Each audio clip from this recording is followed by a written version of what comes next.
আসসালামু আলাইকুম কাকা। আপনারে দেখা তো মনে হয় আপনি থাকেন মনে হয় ঢাকা।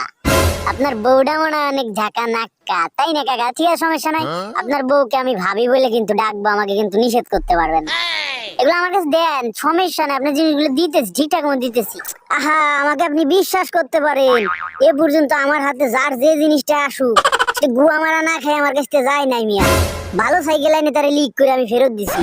আর এগুলো আমি ছাড়বো উড়ে বাবা, তো উড়ে নিয়ে যাওয়ার চিন্তা ভাবনা করতেছে। হ্যাঁ, আল্লাহর গালা বেলুন বলে আমাকে উড়ে নিয়ে যাবি। আসলে আমার চুলির সাথে বাঁধতে দিলি নড়ানোর ক্ষমতা নাই।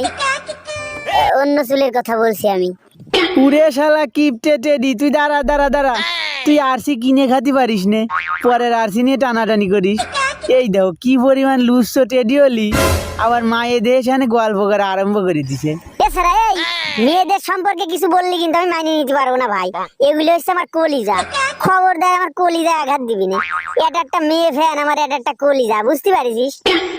ওরে চারিদিকে শুধু মেয়ে আর মেয়ে, এত মেয়েদের ভিতরে আমার নিঃশ্বাস নিতে কষ্ট হচ্ছে। কোনে যে একটু আরে এই জায়গা তো অনেক সুন্দর বাতাস লাগতেছে। খাচ্ছে খাচ্ছে, খাওয়া শেষ, বাটিটা চাইলে ফেলাই দিয়ে যাচ্ছে। কে এই মাতারি, তোমরা বলতে পারো না যে চেরি তোমার আমার ভালো লাগছে, আমার বাড়ি চলো, কিংবা এই না আমার ফোন নাম্বারটা নিয়ে যাও, রাত্রির বেলা মিস কল দিবানি। শালার ইরা মানে মাথায় আসে না।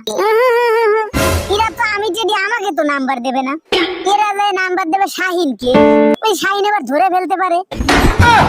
শালার নিজের বডিটা নিয়ে মাঝে মাঝে গর্ব করতে মন চায়। এইটা কি?